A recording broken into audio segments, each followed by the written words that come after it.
اس لیے آپ اپنے آپ کو کمتر مت سمجھیے. اس کائنات کی ہر معلومات پر لکھی ہوئی ہزاروں کتابیں اللہ کے کلام کی ایک آیت کے مقابلے میں ہیچ ہیں، ان کی کوئی حیثیت نہیں. آپ اس کتاب کے سمجھنے اور سمجھانے والے ہیں، پڑھنے اور پڑھانے والے ہیں.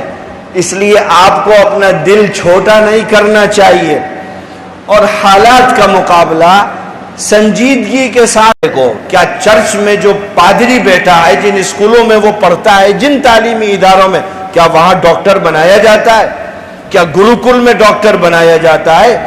آپ علماء کے گردن میں کیوں مالا ڈالتے ہو کہ صاحب ڈاکٹر بھی مدرسوں سے کیوں نکلنے چاہیے بھائی؟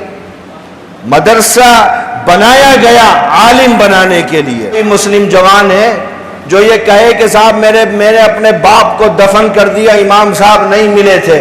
آپ ہم سے پوچھتے ہو، ہم 1% ہیں اور ملک کی 100% مذہبی قیادت کے کام کو انجام دے رہے ہیں. آپ ہمارے اوپر کیوں مالا پہناتے ہو کہ ہم ڈاکٹر اور انجینئر بنائیں؟ ہم ضرورت کے بقدر عصری تعلیم دیں گے. غالب قرآن و حدیث کی تعلیم رہے گی. جو بھی اس کے مقابلے میں تعلیم رہے گی وہ مغلوب رہے گی. مجھے کہنے میں کوئی حرج نہیں، چونکہ ہم نے مدرسے بنائے ہی اسی لیے کہ ہم وہاں قرآن پڑھائیں، فقہ پڑھائیں، حدیث پڑھائیں، اصول پڑھائیں، دین پڑھائیں، شریعت پڑھائیں. اس لیے ہم نے مدرسے بنائے ہیں.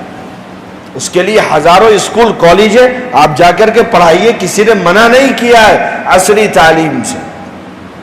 اور علماء کو سمجھنا چاہیے، آپ کو یہ احساس کمتری کا شکار کراتے ہیں اور آپ ہوتے ہو. کیوں ہوتے ہو؟ آپ نے اپنی زندگی کے سب سے خوبصورت اور قیمتی لمحات اس دین کے تحفظ اور بقا کے لیے خرچ کیے ہیں. ایک آدمی کی زندگی میں 12 سال سے لے کر کے 24 سال تک کا جو یہ مرحلہ ہوتا ہے، یہ سب سے قیمتی مرحلہ ہوتا ہے. اس کو جہاں لگا دے آدمی بن جاتا ہے. اس کو کاشتکاری میں لگا دے بہترین کاشتکار بن جاتا ہے. اس کو کالج میں لگا دے بہترین سائنٹسٹ بن جاتا ہے. آپ نے وہ اپنی عمر مدرسوں میں لگائی اس لیے کہ آپ آنے والی نسلوں کے دین و ایمان کے تحفظ اور بقا کا کام کر سکیں.